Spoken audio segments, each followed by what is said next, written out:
The Lord of the Rings by J.R.R. Tolkien. Prepared for radio in 13 episodes by Brian Sibley. With Ian Holm, Michael Hordern, Robert Stevens, Peter Vaughan, Peter Woodthorpe, and William Nighy. Episode 10, adapted by Michael Bakewell. The choices of Master Samwise. Gandalf, Denethor has sent for me. It sounded terribly urgent. Has something happened? His son Faramir has returned, and he has tidings which you should hear. What tidings? You will know in good time, Peregrine Took. Come, we must not keep them waiting. A halfling, and in the livery of the tower. You are not the first halfling that I have seen walking out of northern legends into the Southlands. You mean Frodo and Yes. Sit down at my left hand, my son. Take bread and wine, and tell us what has befallen you. And Faramir told his tale, and of Frodo's desperate errand, with his eye for the most part on Gandalf, though now and again his glance strayed to Pippin, as if to refresh his memory of others he had seen. And Denethor sat in silence, like an old, patient spider. As the dark drew on, I knew that haste was needed, so I rode hence with 3 others. The rest of my company I sent south to strengthen the garrison at the fords of Osgiliath. I hope that I have not done ill. Ill? Why do you ask? The men were under your command. Or do you ask for my judgment on all your deeds? Alas, alas for Boromir! He would not have squandered what fortune put in his way. He would have brought me this mighty gift. You deceive yourself. He would have stretched out his hand to this thing, and taking it, he would have fallen. He would have kept it for his own, and when he returned, you would not have known your son. You found Boromir less apt to your hand than Faramir, who always seeks for approval in your eyes. But I, who was his father, say that he would have brought this thing to me. You are wise, maybe, Mithrandir, yet with all your subtleties you have not all wisdom. I have in this matter more law and wisdom than you deem. Then what is your wisdom? Enough to perceive that there are 2 follies to avoid. To use this thing is perilous. At this hour to send it in the hands of a witless halfling into the land of the enemy himself, as you have done, and this son of mine, that is madness. And what would you have done? It should have been kept here, hidden dark and deep, not used, unless at the uttermost end of need. If I had this thing now in the deep vaults of this citadel, we should not shake with dread under this gloom, fearing the worst. Denethor, if you had received this thing, it would have overthrown you. Were it buried in the depths of Minder Luin, still it would burn your mind away. If I had received it, such words are in vain. It has gone into the shadow, and only time will show what fate awaits it, or us. Only time will show. What road did Frodo take when you parted, Faramir? A road of ill omen. But I could not deflect him from his purpose. He sought the pass of Cirith Ungol. Why should he choose that way? When did you part with them? When would they reach that accursed valley? I parted with them in the morning 2 days ago. At swiftest, they could not come there before today. I fear treachery. Treachery of that miserable creature Gollum. But so it must be. Yet a traitor may betray himself and do good that he does not intend. You see it, Master. Minas Morgul, the city of the ring wraiths. I can scarcely bring myself to look on it. And this was once the Tower of the Moon? Minas Ithil, yes, but not nice now, not beautiful. It's not nice at all. We must go. Mustn't stand here. Make haste. Follow me, girl. No. Follow me. No. No. This is the end of my journey. I must come to the tower. No, Master, The no. ring must find the Lord of the Nazgul. Minas Morgul, Tower of the Magic of Darkness. No, not that way. Not cross the bridge. No, master. Come on, Mr. Frodo, steady on. Yes. Not that way. Gollum says not, and for once I agree with him. Make haste, hobbits, hobbits, hobbits. Away from the nasty tower. Along the path. Quickly, quickly, follow me. No. Yes. Must stop. I must rest. It's the ring, Sam. Grows heavier with every step I take towards Mordor. Straining strength from me. Don't know how far I'm going to be able to carry it. Mustn't rest here. No, not here. Eyes can see us. When they come to the bridge, they will see us. Come away. Frodo, he's come. right. Yes. We can't stay here. All right, I will try. Too late.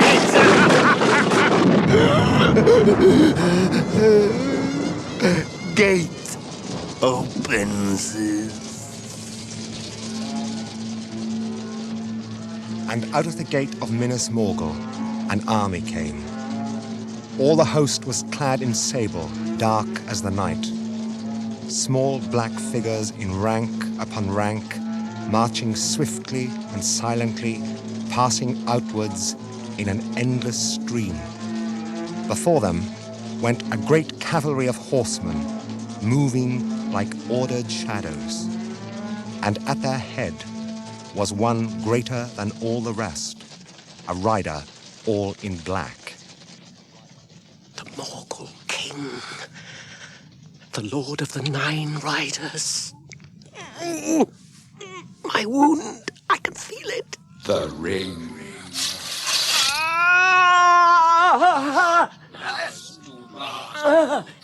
He can see me. Or does the ring call out to him?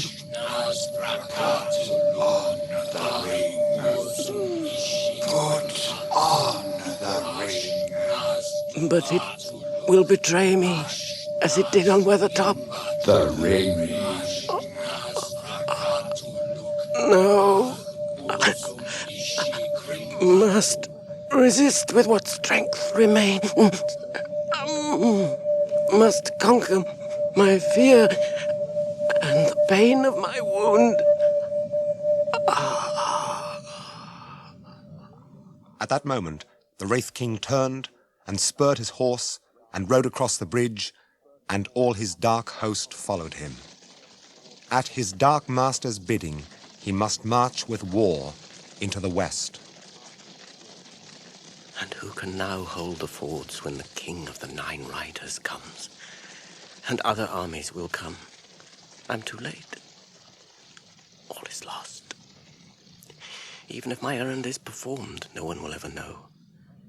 And there will be no one I can tell. Mr. Frodo, wake up. They've gone.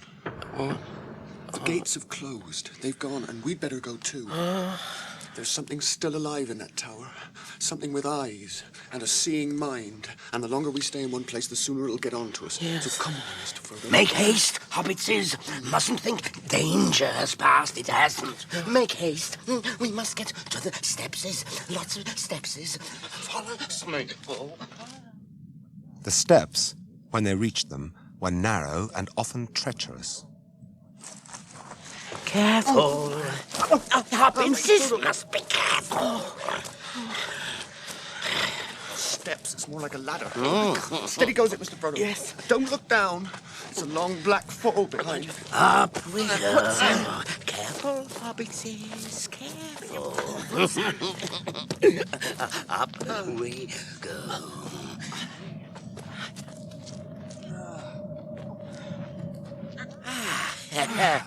There we are. We're up. First stairs is passed. Clever hobbits is to climb so high. Very clever hobbits is. My poor knees. My poor fingers. Now, no time to rest now, Master Samwise. What? We've got to have a rest. There's another stair still. Much longer stair. Rest when we get to the top of the next stair. Not yet.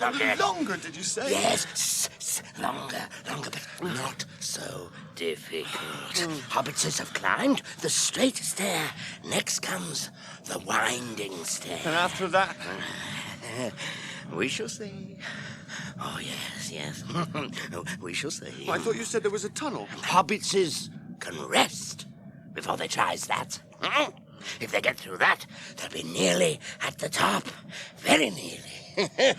If they get through. Oh, yes. I'm cold.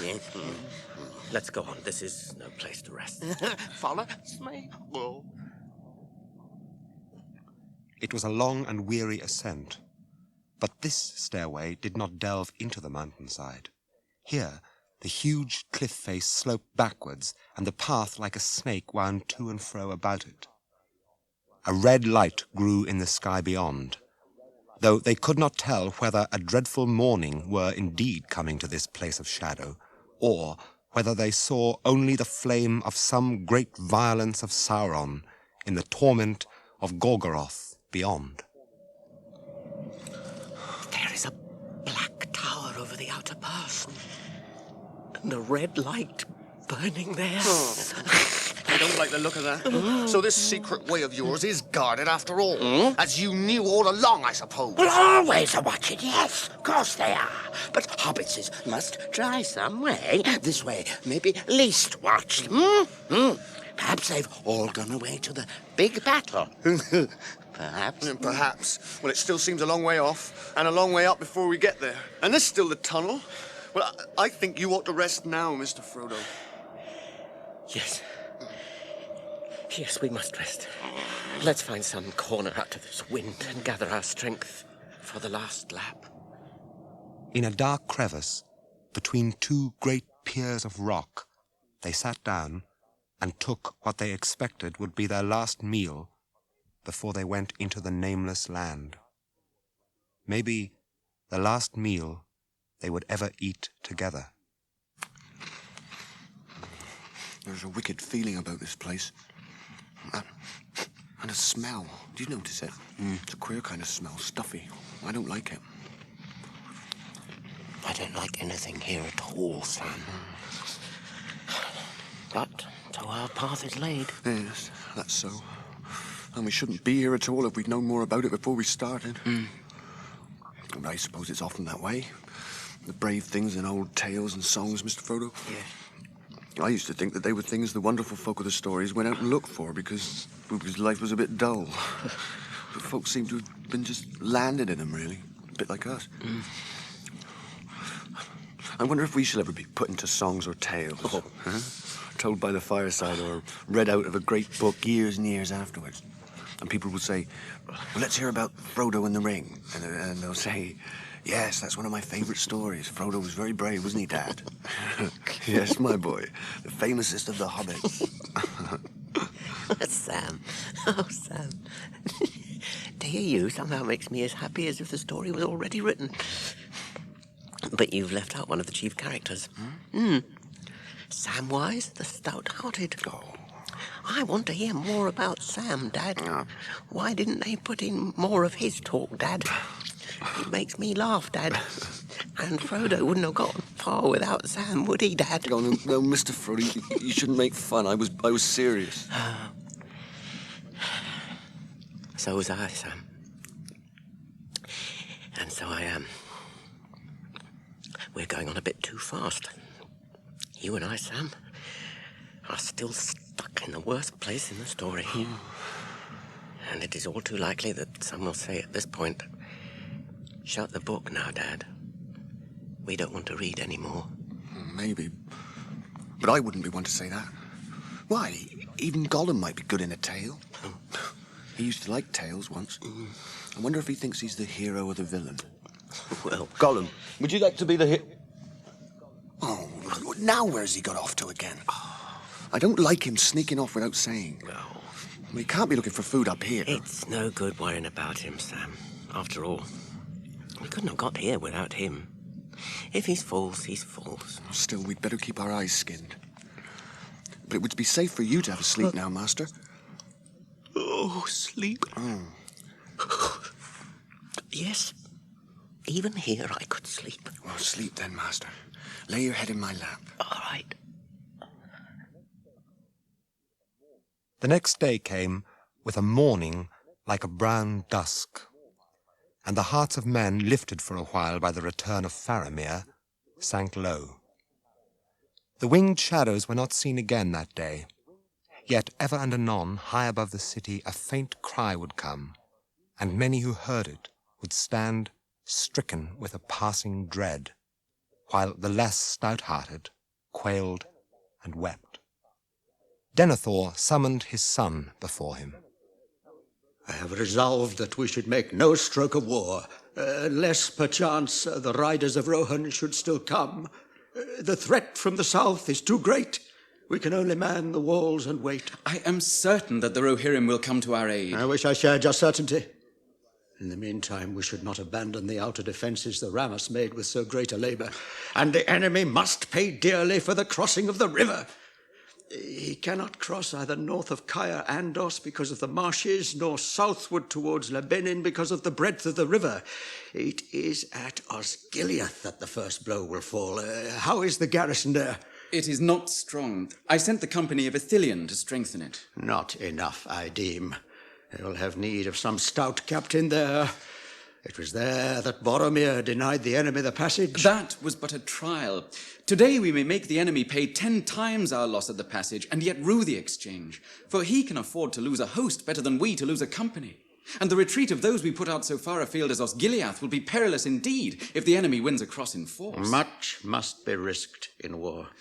But I will not yield the river and the fair fields of the Pelennor unfought. Not if there is a captain who has still the courage to do his lord's will. I do not oppose your will, sire.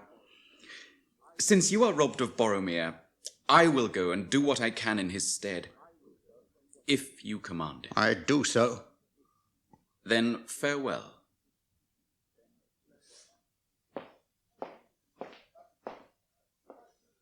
But if I should return, think better of me. That depends upon the manner of your return.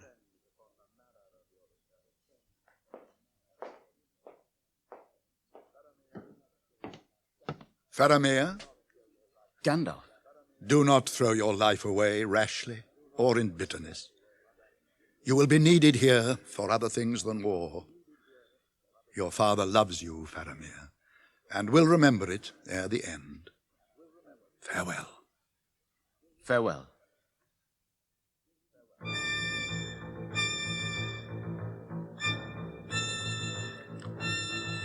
For 4 days and nights, and into a 5th, the shadow host of the dead rode towards Pelagia on Anduin, with Aragorn at their head.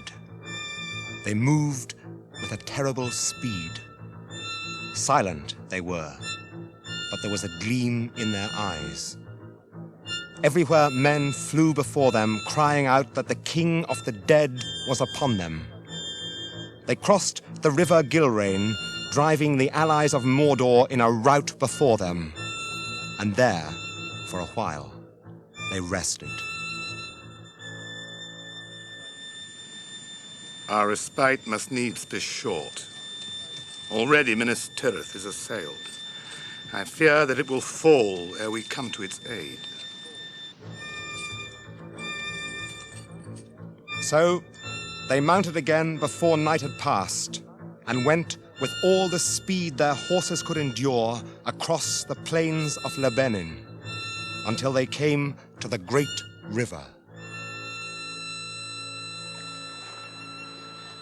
Wide seems the water in this darkness.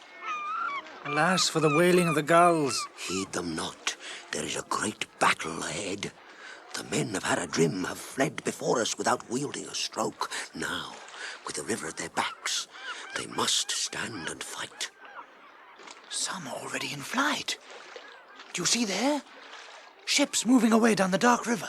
But those that remain are fierce in their despair. Shades of Dunharrow, by the black stone of Erech, I summon you.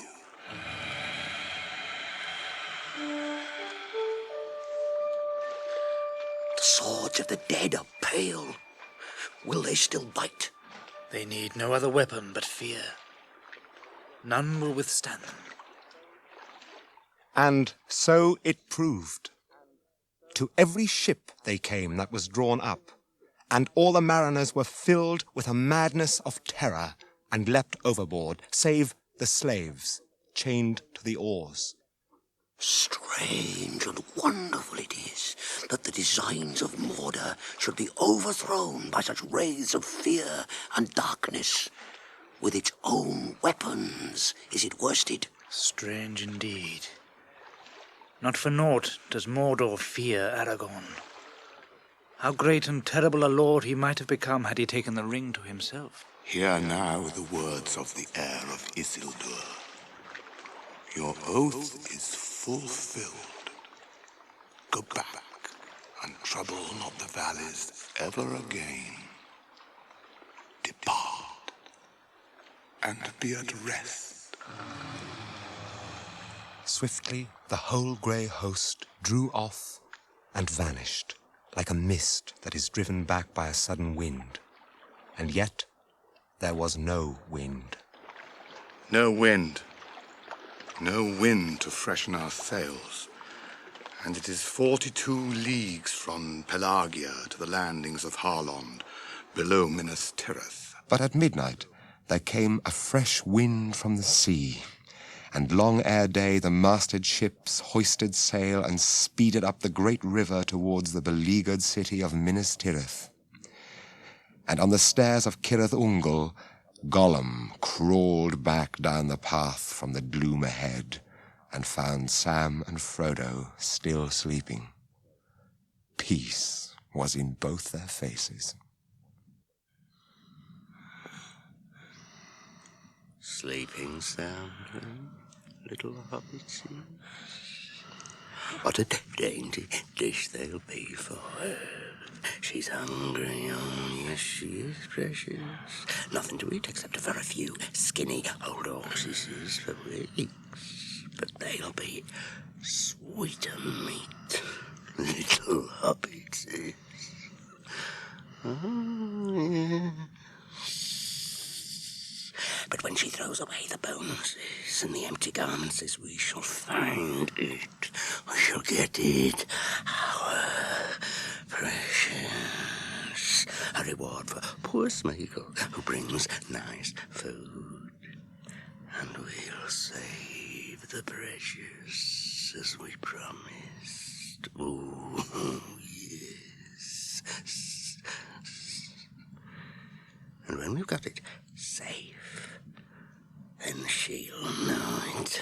Oh, yes, we'll pay her back, my precious. We'll pay everyone's back. Poor master, sleeping so peacefully. Poor little hobbitses. What are you up to? Pawing at Mr. Frodo? Nothing. Nice, master. Yeah, I dare say. And where have you been to, sneaking off and sneaking back, you villain? Sneaking? Hobbitses, always so polite, yes. Oh, nice hobbitses. Smeagol brings them up secret ways that nobody else could find. Tired he is, thirsty he is, and he guides them. And he searches us for paths, yes. And they say, snake.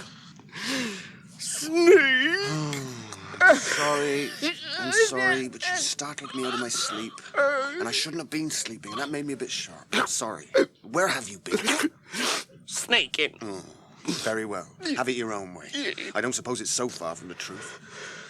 And now, we'd better all be sneaking along together. What's the time? Is it today or tomorrow? It's tomorrow.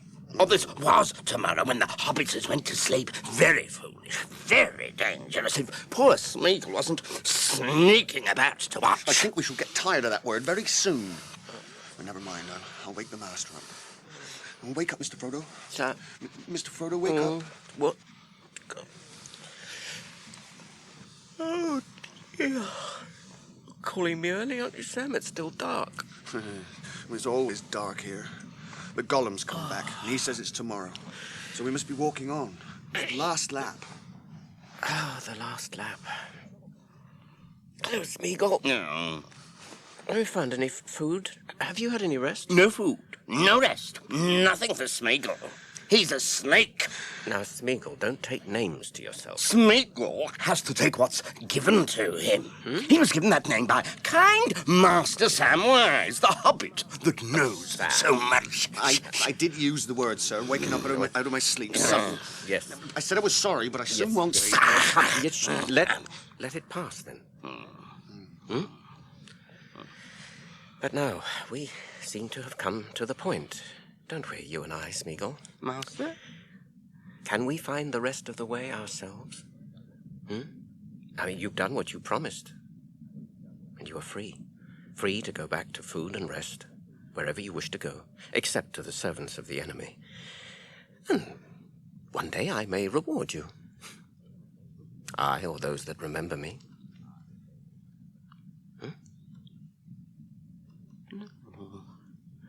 No, not yet. No. Hobbits can't find the way themselves, can they? No, indeed, no. There's the tunnel coming. No rest, no food. Not yet. Follow me. Ooh, that smell. It's getting stronger and stronger. There's the cave. There it is. This is the way in. This is the entrance to the tunnel. I've never known so foul a stench. Is this the only way, Smeagol? Yes, we must go this way now. You mean to say you've been through this hole? Whew, perhaps you don't mind bad smells. He doesn't know what he minds, does he? Precious. Oh, no, he doesn't. But Smeagol can bear things, yes. Yes, he's been through. Oh, yes, right through. It's the only way. What makes the smell, I wonder? It's like, well, I wouldn't like to say. Some beastly hole of the orcs, I'll warrant, with 100 years of their filth in it. Well, orcs or no, if it's the only way, we must take it.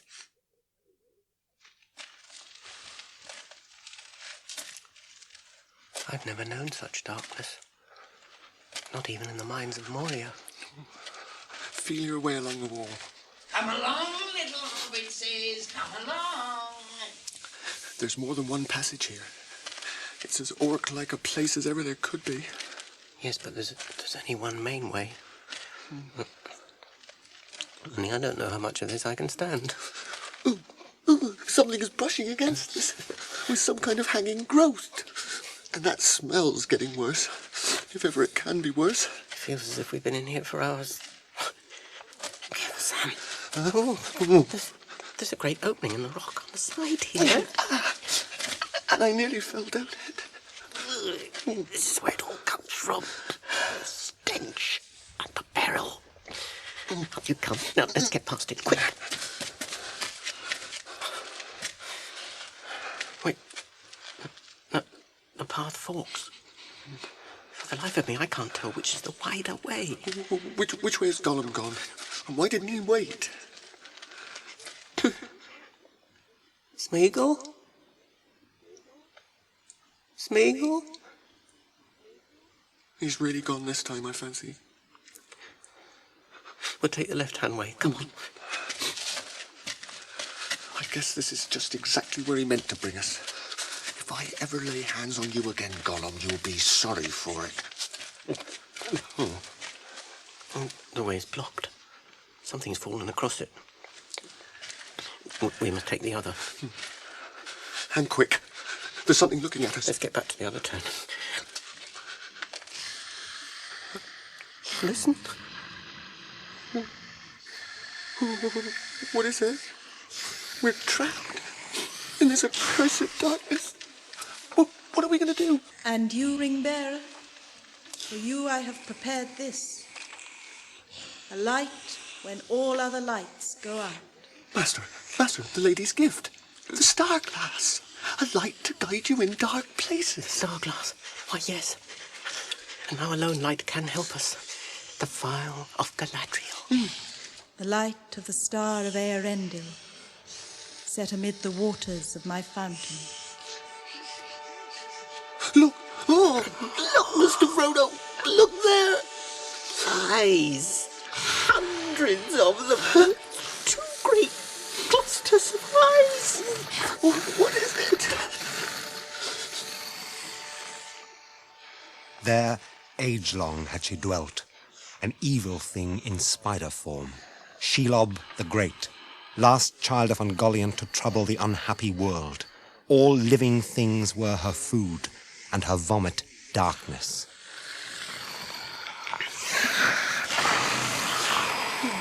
Oh, quick, Mr. Frodo, quick! Stand. Running is no use. I shall advance to meet it. Galadriel. Ayah. Earendil. Elenion. And Kalima. They're going away. Oh, the eyes are going away. Stars and glory, but the elves would make a song of that if they ever heard of it. And may I live to tell them and hear them sing. Oh, it's gone, whatever it was. No, but don't go on, Master. Well, don't go down that foul den. Now's our only chance. Now let's get out of this foul hole. And then make for the right-hand path. Do you feel it, Sam? Do you smell it? Air. There's something in the way. I can't get through. It yields to the touch. Hold the file up again, Mr. Frodo. Here. Ooh, it's cobwebs. Thick as ropes, but cobwebs nonetheless. Trapped like gnats in a net. Come, let us see what sting can do. It is an elven blade, but you must be the guard and hold back the eyes. Here, take the star glass. Do not be afraid. Hold it up and watch. That's the way, Mr. Frodo. That's the way. Like a scythe through grass. We'll soon be through at this rate. We are through, Sam. Come on. There's the end of the tunnel. Out, into the air. Right you are, Mr. Frodo. I'm coming. The pass. There it is. Run. And we'll be through before anyone can stop us. But too little did they know the craft of Shelob. She had many exits from her lair.